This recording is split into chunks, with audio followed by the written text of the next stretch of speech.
Here's something funny. So I was having dinner. My mom's here. And so we're having dinner. We're talking about something like super serious, like Russian history or some bullshit. And then mid-dinner, she looks at me and she's like, you need to get Botox very soon. I say, what the fuck did that? And then so after dinner, I don't think you need Botox. Your skin looks great. I need this right now. And so then I drove, like we get done with dinner. She goes upstairs. She comes down with this tape, like Scotch tape. And she's like, okay, so you're going to stretch both sides of your forehead and tape them while you sleep. At least we can stop this in its tracks. I was like, what is happening? Oh my God. I love your mother. I love your mother very much, Mrs. Zaman. They keep shit real. Like,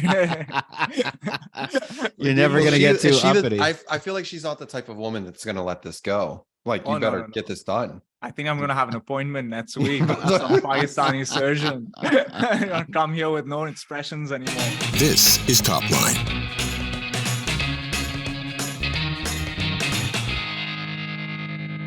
This episode of Top Line is brought to you by Contract Book.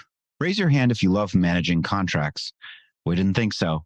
Contract Book offers a holistic contract management platform equipped to handle agreements of all shapes and sizes.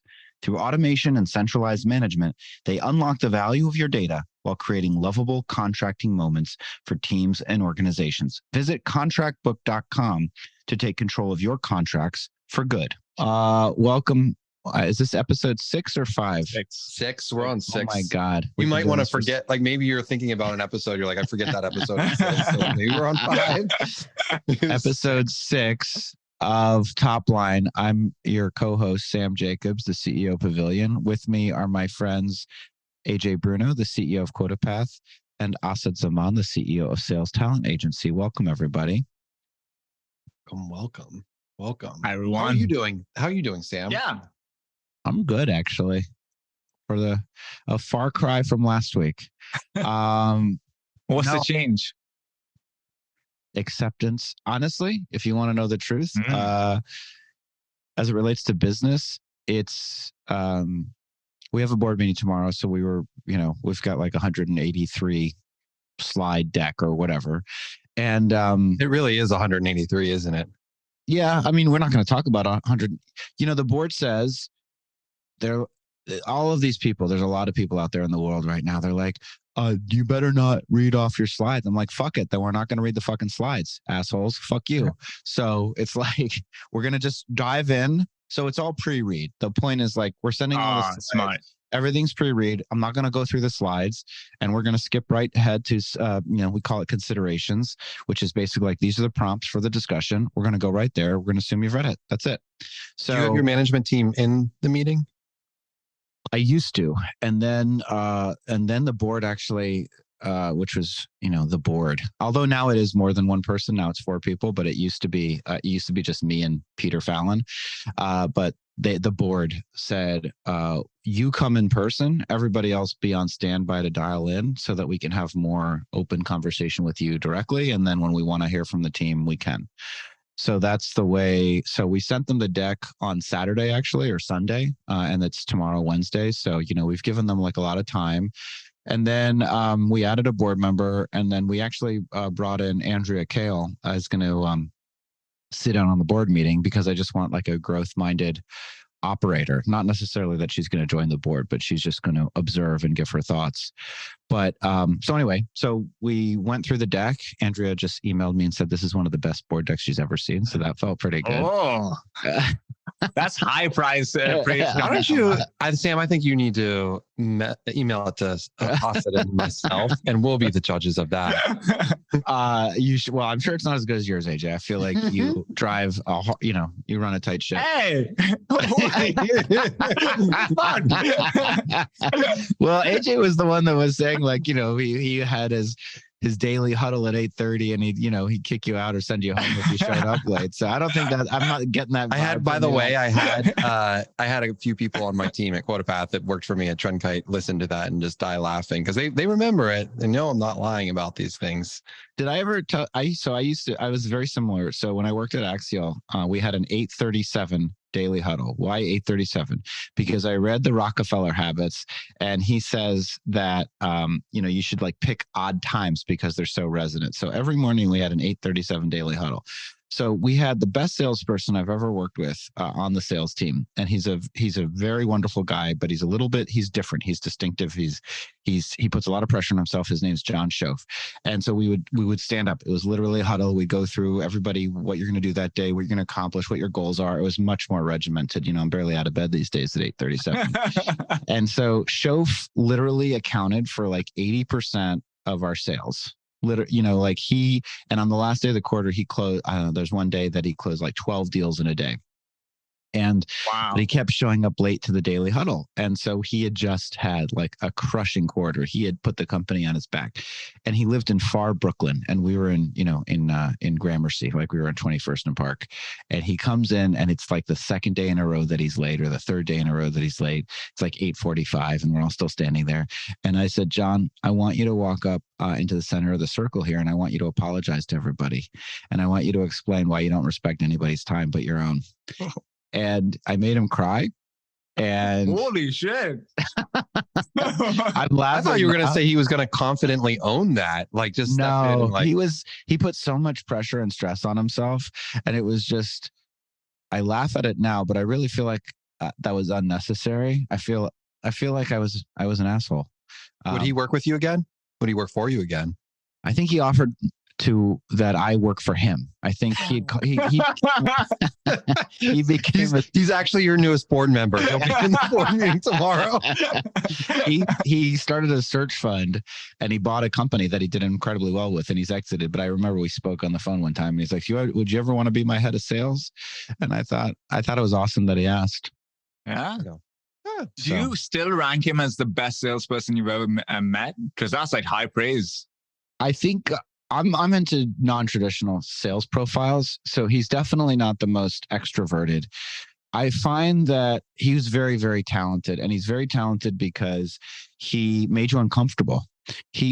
We practiced in, and there's a lot of discussion. I even heard about it the other day on the Pivot podcast, that guy, Dan Lyons, talking about silence, the power of silence. And we always say that when they're talking, you have the power. And when you're talking, they have the power.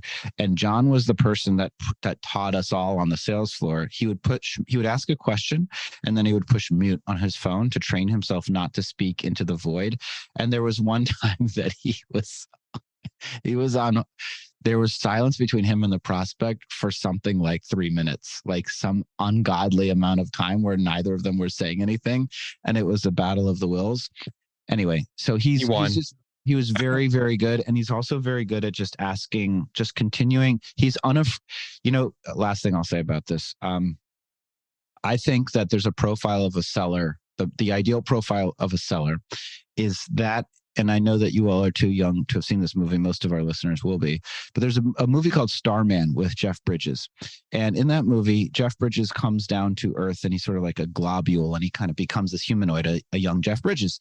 And he asks all these questions that nobody else would ask. And I always say that the best sellers are naive aliens, right? There's no animosity in the questions that they ask, but they just call out contradictions without any fear of being disliked or any need for approval. And they do it in an openly curious way that is disarming. So they might say, just curious, but why do you do it? Why do you do it like that? And then you might answer, and then they might say, I'm just curious, but it sounds like you're willing to accept mediocrity.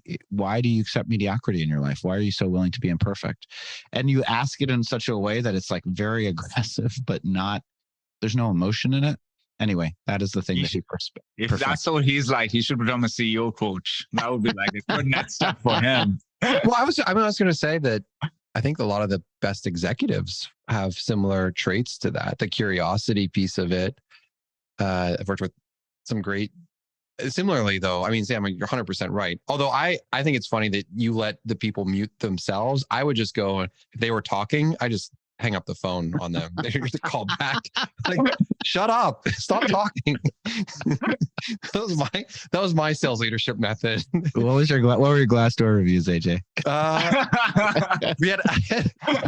There was one ENPS. Like, I prided myself on having these like perfect scores as sales leader. When we got to about 125, 130 people, it got a little crazy in subcultures. The sales team was 130 people. The company was like 350. And I'll never forget, there was this one review that said, the VP of sales, which everyone knew that knew me. I was the founder and president of Trendkite.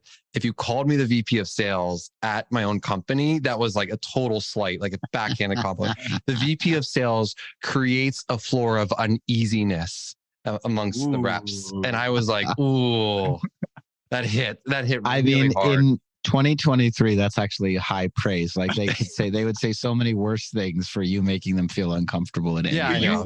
You weren't going and like hanging up their calls for them. Like, so yeah, I mean, I definitely deserved this. There was a lot of this. Similar to Sam and my chief of staff, Graham Collins. We've talked about Graham before, worked with him for 6 or 7 years. One of his early pipe reviews at Trendkite on the floor, it was like Christmas Eve. I made him tear up and cry. And I was like, okay, I can't do that again. That was like a moment. And yet he still works for you. And is he your interim VP of sales right now? Yeah, he is. Stockholm syndrome. Like this guy. He had a difficult upbringing. Daddy never loved him. And he's just been chasing that dynamic ever since. Yeah, he's on his way. He just landed at the Philadelphia airport. He's coming here tonight. And you wouldn't even pick him up. Yeah, I wouldn't pick him up. I said I had this episode to film. He literally asked like hey, yeah, you can lift. I gotta talk to Sam and Asad today. Yeah. Oh, I love that. That's so funny. All right. Well, we've got some more intelligence data and information on the economy. Asad, what's your take? How are you feeling about things? Our Pulse report said April. The Pavilion Pulse report said April stabilized. We saw a decent inflation print. We saw a good jobs report, but then I don't know. I was just on a call with the CEO of another training company for finance professionals who said that April was super soft.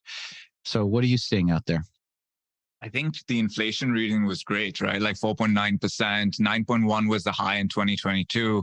And so I think it's really fair to assume that the Fed will start pausing the rate hikes and the market's going to respond to that in a certain way. I'm an optimistic guy, but I worry that this might give everyone a false sense of security. And maybe it's because I was listening to that Stanley Druckenmiller talk that they referenced in All In as well. When I heard that, this guy is, 30% over 30 years as a hedge fund manager. He knows what he's talking about. And he makes a really good point, which is that we've had 11 years of low interest rates. We have a broad base. A lot of asset classes have inflated and have challenges within them. We spent $5 trillion during COVID. A lot of that was Fed funded. And then we took interest rates down. And now because of inflation, we have been reactive in our monetary policy. And there's never been an instance in history where there's been a soft landing where the Fed was reactive. And so that I think is an interesting perspective. And so we can point to things like the consumer and the jobs report as really positive indications. But if you look at commercial real estate and then the banking sector, those are really, really challenged asset classes. And they're huge. If one of them falls, that will have an impact on everything else. And so I feel like there's a lot of positive, there's some negative. It's super confusing. And if I'm a revenue leader or if I'm a founder, I think it's still important to implement a strategy being conservative, because this is the type of moment where if you get too optimistic too quickly and you do the wrong things, then you're left holding your hat in hand. So I think it's still really important, even though we see these positive signs, to still be cautious. What do you mean, Asad, by falls? Like, what can you describe that? You say commercial real estate falls. What does that mean? Like, I think if you look at the banking sector, banking might be an easier example there, right? Like you see a few more banks close up, right? We've had SVB is done. That has a huge implication. And you're seeing that other regional banks are really struggling. And now the short sellers are attacking those banks as well. And that doesn't help. And so I think if you get like 5-6 more banks fall apart, they have to be acquired by the big ones. You have a banking sector which the small regional banks are the ones that service most of the small businesses, and they know how to work with these businesses. When you see these businesses no longer able to get capital from these banks, that has a huge implication on sectors like agriculture and other small businesses across the US. So those type of things worry me. And right now, every few days when you go on, any news channel, you hear about these banks really struggling. Commercial real estate is another sector that is going through a really tough moment, because if you think about it, most companies are utilizing less real estate per employee that they have. And so you got this boom that had happened where commercial real estate, especially the ones that serviced offices, they had acquired a lot of space. They were always at a full occupancy or close to that. They were raising rates. Like our story was that the month before the pandemic hit, we had to sign a 5-year extension on our lease for twice the rent. And Uber was looking at our space and we liked our space and we had to pay twice the rent. And that's been this huge headache that we've had to carry so far.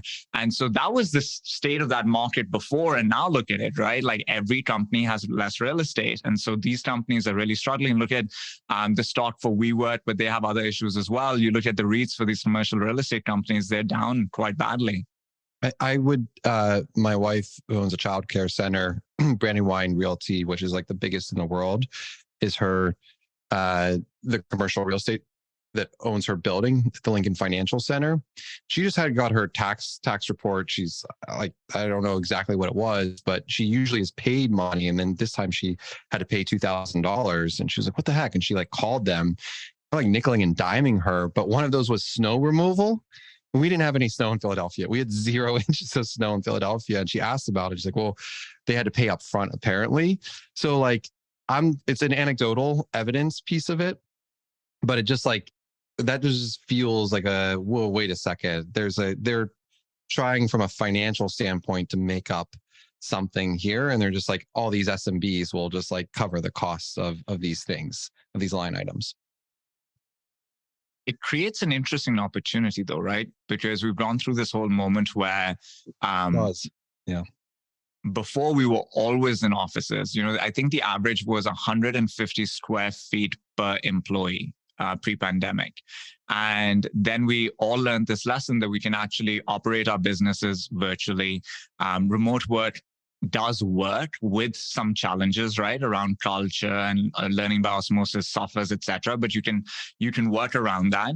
And some companies are going hybrid now. Some companies are fully remote, but the office is becoming a bigger and bigger part of the conversation. I feel like there's more leverage for companies that want an office space now than there has been in the last 20 years. And that's interesting. Like you guys, AJ, got a new office in Austin, right? You got a great deal on it.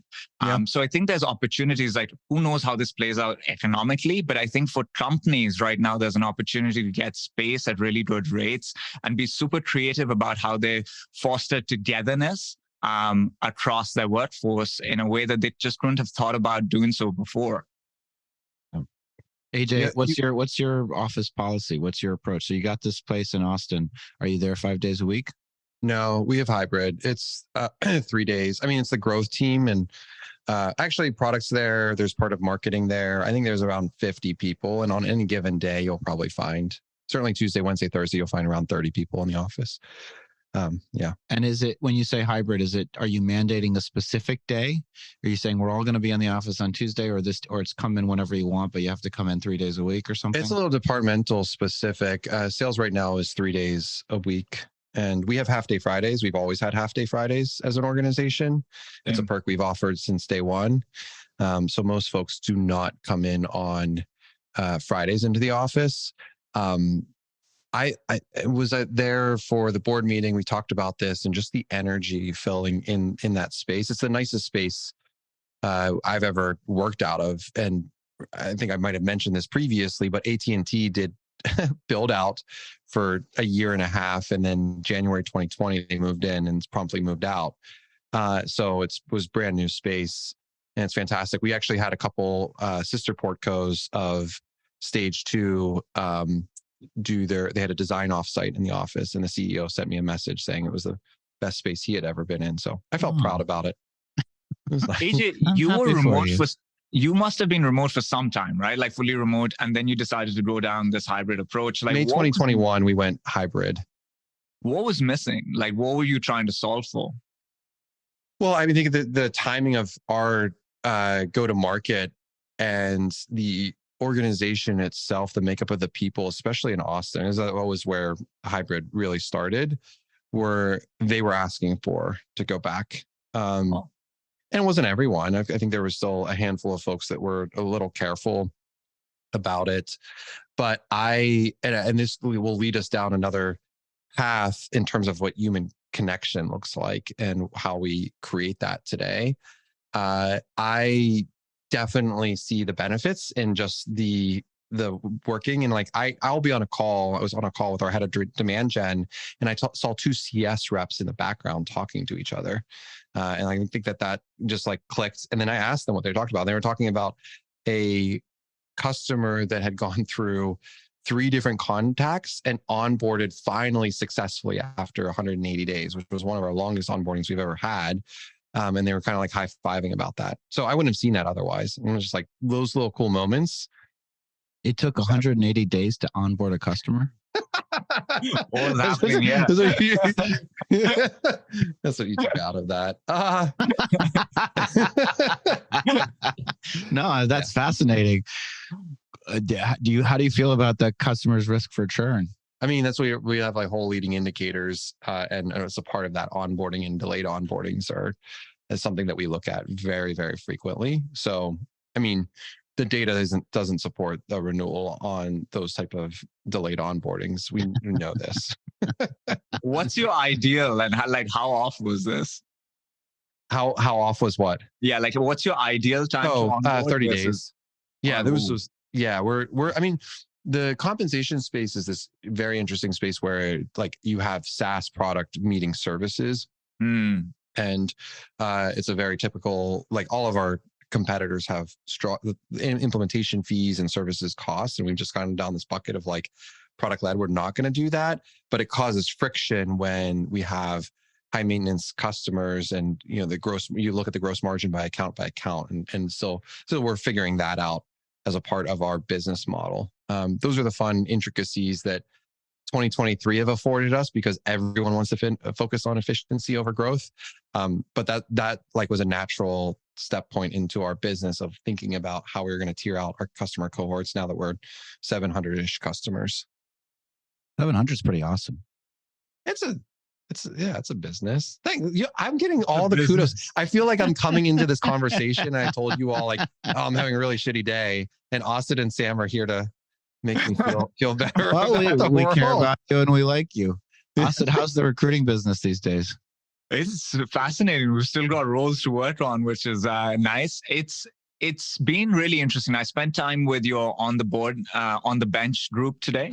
Yeah, I saw that. Yeah. Yeah. So from a candidate perspective, it's interesting because I think you've got a lot of people that have been laid off, but how they feel is a little bit different to what the data shows, right? Like, it's really hard to find a job, but there are jobs out there to find. It's just that those companies are being super specific about who they bring on board, because they're trying to bring people on board that can give them a competitive advantage in this market, right? Like the idea being that, especially for go-to-market, the people that were able to drive momentum in a hot market, a very small subset of them can do it in this type of environment that we are in and are going to be in. And so you've got a lot of people that are looking, but have they done the work to position themselves as the right person for this next period, right?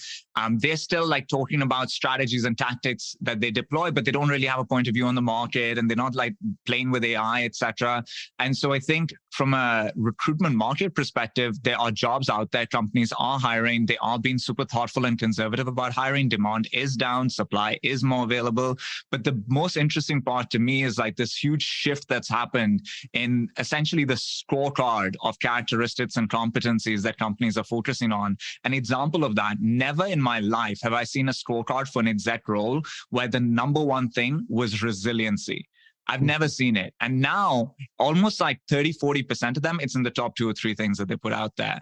And so there's a shift that's happened, which I find fascinating. For us as a business, we are still chugging along.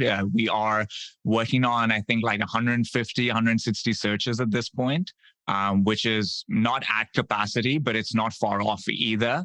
And we don't have an outbound sales team. So to give people an idea of the market, we are primarily driven by inbound leads and partnerships. And we're still getting like 15 to 20 inbound leads a week in this market. So it's That's interesting. amazing. When you say resiliency and it's a newer skill set, how are you thinking about testing for that with candidates? Yeah. It's not newer for us, because like we've always thought that the first thing you have to look for in any go-to-market professional or executive is drive, and drive is work ethic and resiliency together, right? Like that's the formula. It's not ambition. It's like your ability to achieve difficult things. So resiliency for me has always been the most important thing, because you can't train it, you can't incentivize it. A comp plan doesn't make a person resilient. A pep talk doesn't do it either. And so it has to be the thing they bring to the table. In terms of like how you test for it, you have to ask some really difficult questions. Like, tell me about a time where you had a really difficult challenge that you had to achieve or work through, and you plan on achieving it. And you ask them this story a couple of times over. Everybody has one good example where they showcase resiliency, but if you get 2 or 3 or 4, it gives you an idea of if this is something that's inherent to them and they can do it, or they can showcase this all the time, or if there was like that one moment where they were resilient. I don't know how I would score on resiliency, but I think some observations on the market. First of all, I mean, this podcast helps a lot, because sometimes I think so. Common theme number one is that no matter what company you're at, it feels completely and totally fucked up. And then you sometimes have to zoom out and realize that you are no more fucked up than any other company out there. And in fact, you're probably doing a lot better. And so one of the things I've noticed related to the market is that, first of all, because we're not the only people that have faced difficult circumstances. We're all part of the market. What does that mean? That means that there's a lot of people that were feeling pretty damn good about themselves over the last couple of years. And the easy money, especially so in my world of like community and sales and marketing technology companies wanting to sponsor communities, and kind of like this idea that you just raised $100 million, so you're going to write a $350,000 check to sponsor community. So first of all, that money has disappeared. And so we're preparing this board deck. And so what that means is that many of the folks that are in our space are also feeling the pinch. And that means that there's M&A opportunities. So one thing that's super interesting is that companies that if I'd approached them 2 years ago about acquiring them, they would have said, no. We're going to dominate the world. You're going to work for me one day, Sam. Those companies are everybody is much more. I've gotten many more phone calls over the last 6 months and really the last 3 months of people that I thought were in the pole position, that I was a little bit worried about it as a competitor or in some way, and saying, hey, would you be open to buying us? Would you be open to doing a deeper partnership than just this one? Which I think is very interesting. And then relatedly, when we do a little bit of digging on the financials, we realize that we should feel pretty good. We should feel pretty good that we're bigger than most of the companies in Pavilion. Not all of them, but we do serve the startup space. So that's just been really fascinating. And then also to the point of resiliency, we have this concept of like recurring sponsorship revenue. QuotaPath goes into that category. Sales talent agency hasn't given us really a dime ever. So that's notable for we made money from you. So much money. One quick point on this is just hilarious, Sam, is that today my financial advisor was going through like our statements and bank statements and was like, hey, AJ, what's this like line item? And it says RC on it. And I was like, oh, that came out of my personal account. I need to expense that. Yes, you do. With the right controls in place. But we appreciate it. And I just actually introed you to a possible CEO candidate, AJ, to join the CEO Pavilion. That guy's a pretty interesting guy. He sells race car driver software. I know him. I just right, of course, because he's a stage 2 LP. I just hung out with him last week. Yeah. Very, very precocious young Brit. But anyway, so like resiliency, we saw massive churn when it comes to recurring sponsorship partners, and we've replaced almost all of it with sponsorship of our events, which is incredible and a testament to Aaron Leader, the guy that sells sponsorships for us. But so resiliency. Observation number one is everybody's feeling the pinch, and there are people that can innovate their way through it. Second thing I will say, and you all asked, why am I feeling reasonably good? And it's because I've come to terms. I have learned to live with churn.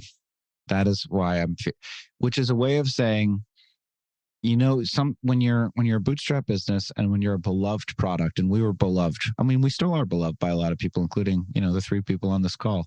But when you're the belle of the ball, you get an unrealistic impression of yourself. And, one of my friends said one time, if you don't have any churn, you're not growing fast enough, because you need people to be trying the product and experiencing the product and experiencing the experience, if that's what you're selling. And then when churn becomes a presence within your business, there's some existential crisis that happens, or at least within me as a solo founder, building what originally started as a passion project, which is sort of like a commentary on me as a person in some way. Mm-hmm. And then you realize, when you look at the data and you have you have a good executive team that's putting the data and the work behind the data so that you're not making false impressions. You're like, looks pretty stable. Looks pretty good, actually, for a largely B2C business. And when we flip a couple growth levers, we're gonna be in great shape. And I had breakfast. Maybe I told you guys already, but I had breakfast last week with these growth equity investor guys who are like, yeah, these companies, we have a couple B2C companies that have 30% retention annually, 30% on the first cohort. But then once they renew the first time, they stick around forever. Or once they renew twice, they stick around forever. And it's just this idea that churn is not the end of the world. Churn is people trying out your product, and it's not going to be for everybody. But if it was for everybody, you're not reaching enough people. And so there's a level of churn that's acceptable. Similarly, when we look at our corporate business, when we had a much, much larger go-to-market engine and organization, the math was upside down on the LTV to CAC. But if you change the math, there's a certain level of churn that's still fine, and you can still have 3 or 4 or 5 to 1 LTV to CAC. The only thing churn means is that you can't spend too much to acquire the customer. That's all. It doesn't mean that it's existential. It doesn't mean that it's the end of the world. It means you have to watch how much you're spending to acquire the customer. But if you can acquire the customer cheaply, then some level of churn is perfectly fine. So that's my philosophy for the day. I think you're hitting on something that we as CEOs and founders take we take churn personally. How could a customer leave us? How could they do that to us? And that hits us so hard. And I hear that, because that's what we feel anytime you have that challenge and that frustration. And when it hits us, you want it to hit your team. You want it to make your team feel that way. And just at the end of the day, they're not always going to do it. They're just not. It's as much as you want to impart your business ownership on top of them and how they should be feeling. They have lives. They're going to go home and live those lives. And it's something that similar, like you had put it so well, Sam, when you said someone trying out it's not the end of the world trying out your product, but at the same time, you want to learn from it. You want to understand, how can we get better at this one? Where did we screw up? Let's have that conversation, and I'll try better next time, because it is our personal brand. Our companies are our personal brand. Even though we're very different types of organizations, we all are around the same community. We all have that same tie. And so we see these people, and we want to be talking about our businesses with such passion and energy. And it's tough to do that right now. It is tough to do that. So I get it, and I hear that, and I have that same feeling, but at the same time, I couldn't be more excited about the opportunity that we have, all 3 of us have in front of us, and what the world is going to look like. Because that point about customers renewing and staying with us, and Jason Lemkin had a tweet about this, which is like, this is going to be the hardest will be, but the customers that are buying your product right now are more likely to stay with you next 100%. Year. Yeah. And especially, and that was one of the points about his optimism for the second half of the year, is if they purchased in November or December of last year, they're got to be far more likely to renew than if they purchased in February of 2022, right at the beginning of the recession or whatever it may be. It's also really important to segment churn by like your ICPs, right? Like, because there's this like ideal customer profile. And over there, what you want to see is a little bit different to like when you're trying to break into a new segment or a new market or something of that sort. I spoke to this company yesterday and looked at these business fundamentals. I can't give their name, but it's a company that is doing 6.5 million in ARR. They are Series A PLG. They have 2 salespeople and 2 CS people that are support people. They have no rev ops, no head of sales. They have a 115% net revenue retention. And it's just so fascinating to see businesses like this because it looks so different to like what generally a company with 6.5 million would do.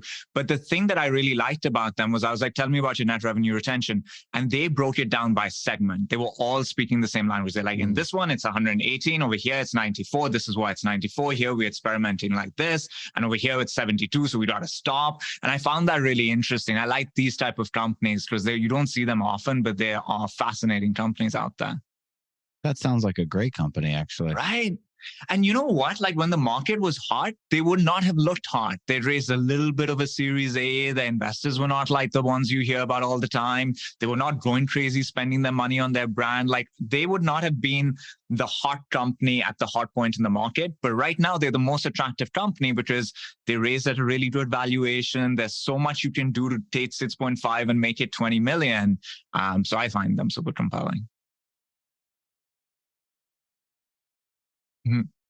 We just did a analysis. One of my investors just did an analysis on all of their portfolio companies across the group, and they looked at like the growth rates, who was growing at 25% higher, and the break-even points. And they found pretty interesting statistics. One of those stats was that most, if not all of them, were product-led growth organizations, meaning they didn't have huge sales teams, but their efficiency metrics were growing. And I just remember reading at the beginning of this year how PLG is like, quote unquote, debt. I don't know, whatever that means. Who said it was dead? I'd never. So there was a tweet or article there was a lot of people that were saying that because the buying power went to the office of the finance, that like traditional sales cycles were going to, no other individuals had buying power. You couldn't be an individual sales leader, rep, or whomever and run a credit card. And so that was the thought, but the data isn't showing that right now. So efficient growth levers are definitely the name of the game, it seems like.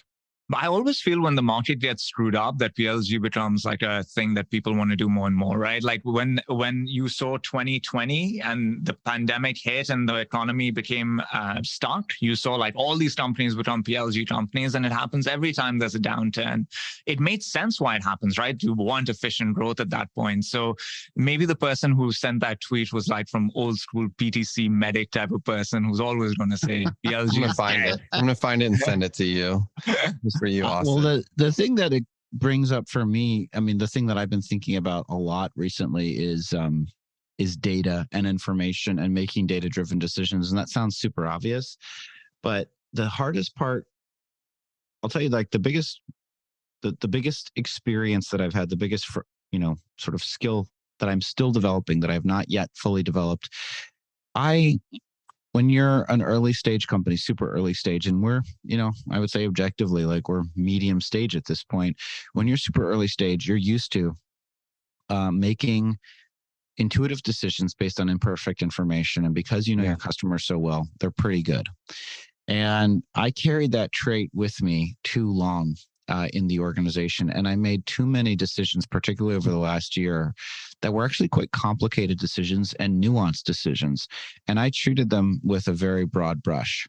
And I treated them with a broad brush because I was relying on 1 or 2 imperfect data points that we later found out were not correct.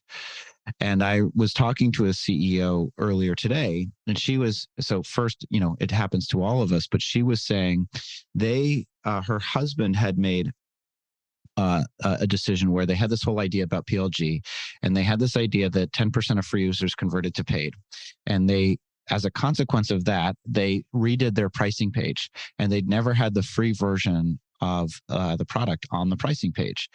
And they assumed that by putting it up there, yes, they would maybe lose a little bit in terms of conversions into the paid because now they're offering a free opportunity, but that they would take 10% of the people that signed up. They'd take 10% of a much, much larger funnel and make more money from it.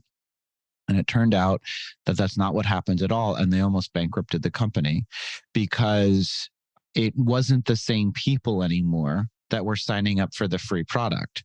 It was people that would have paid.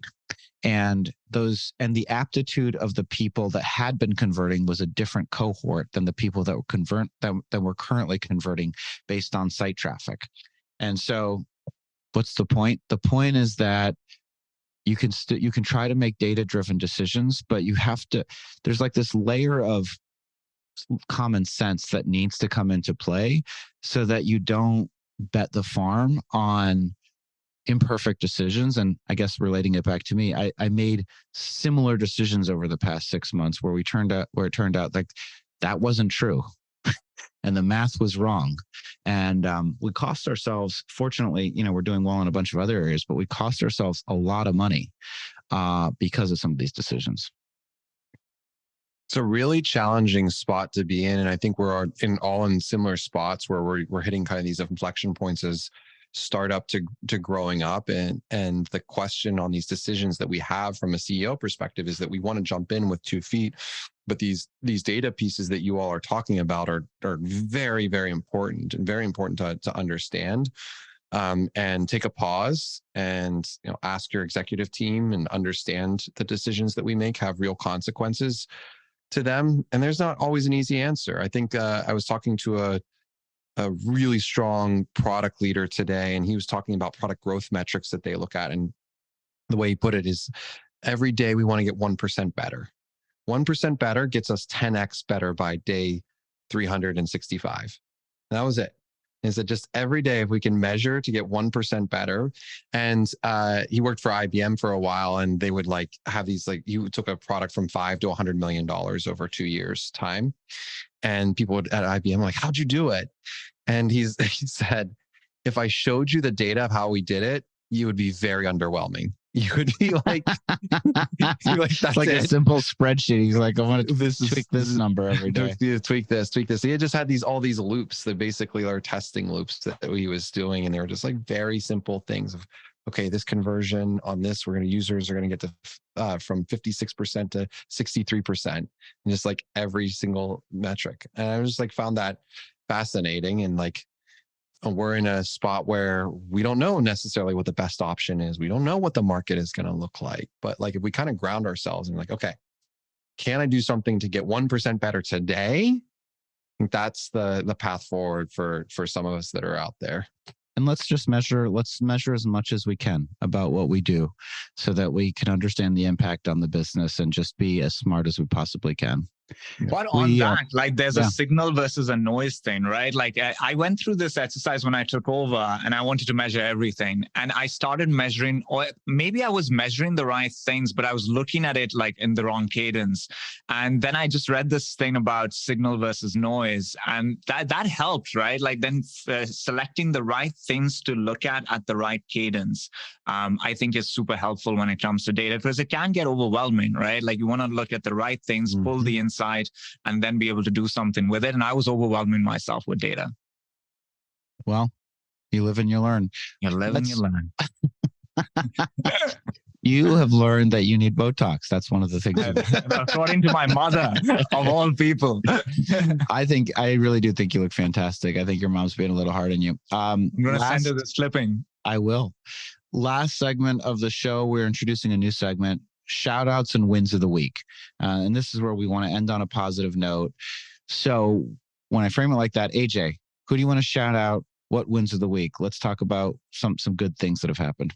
I'm going to shout out Graham Collins because earlier in the call, I was taking a shot at him. We're on the hunt for a sales leader, and he has done a tremendous job of making sure that the team that we have today is doing the right things. One of our reps, I'll say her name, Alex Brennan, Simba, closed a $40,000 deal today, and let's go. She's on 80% of quota for the quarter.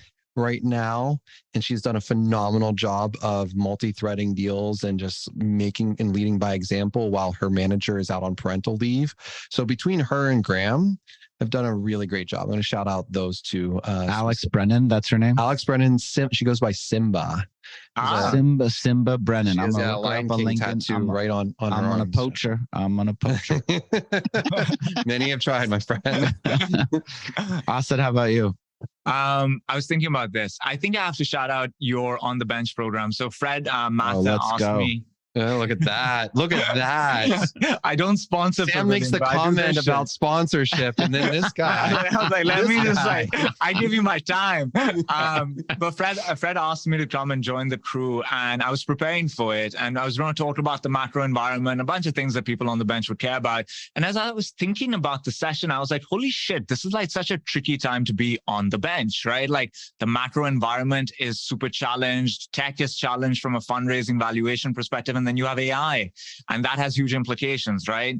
And people need community and support to be able to get through this. And the work that Fred and you and Ross and I think Eric now from our CEO circle is involved there. Like when I saw that session, when I was part of the session today, it felt like this community was equipped for success, for something that's a really hard problem to solve at the toughest time to solve it.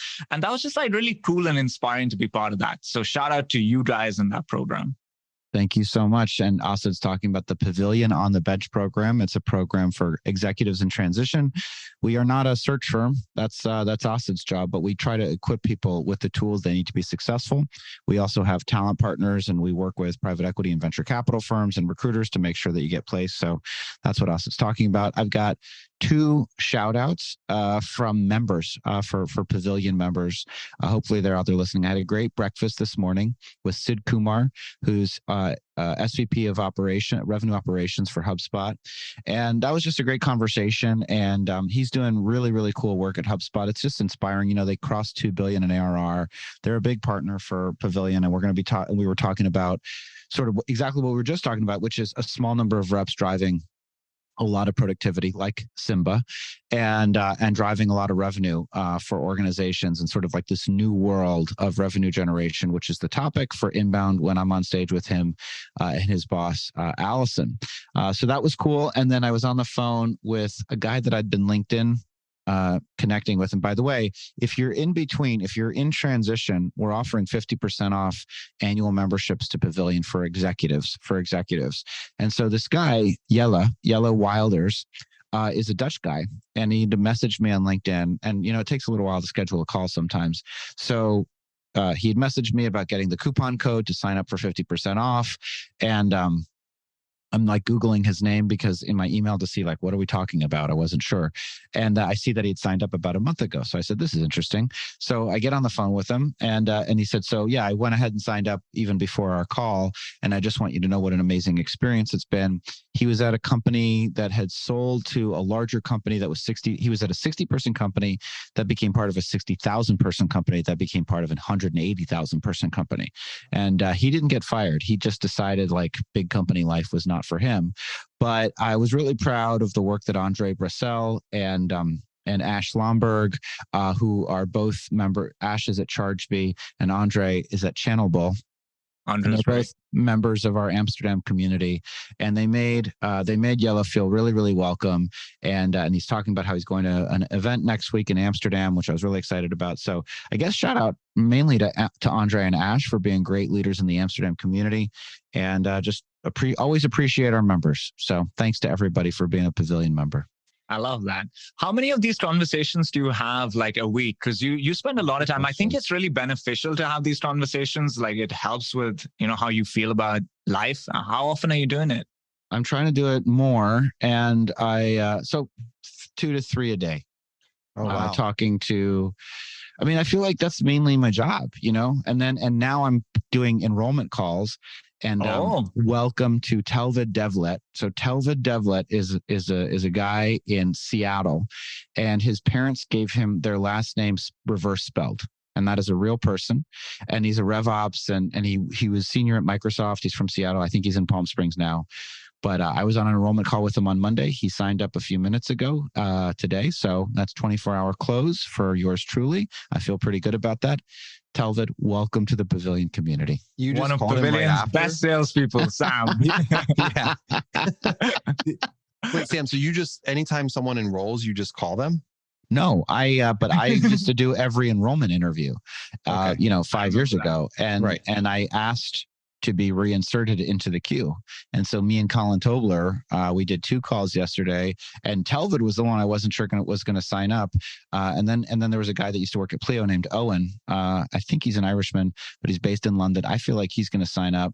And then I got a couple calls on Thursday. So I'm just trying to, get in the flow, pitch in, help, offer support, do things that are unscalable, that kind of deal. You should send us your call recordings.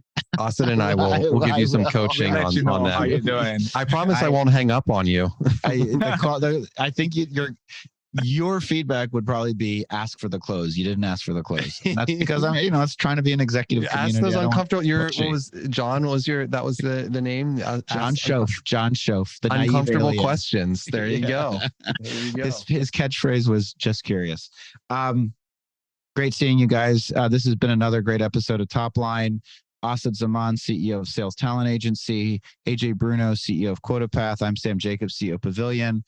We're scheduling Mark Roberge for some point on the podcast, plus a bunch of other folks. Then the next 2. Amazing. And is Liz joining us for the next one? Oh, she could be a special guest. Yeah. AI. Mark will be all about AI. We're going to talk a lot of AI with him. That'll be amazing. All right. Great seeing you guys. Thanks for listening, everybody. Remember to give us 5 stars on the iTunes store. If you have any questions, reach us on LinkedIn. We'll talk to you next time. This episode of Top Line was brought to you by Contract Book. Contract Book's holistic contract management platform allows businesses to scale with accessible, actionable, future-proof contracts. Step into the new era at contractbook.com and take control of your contracts for good.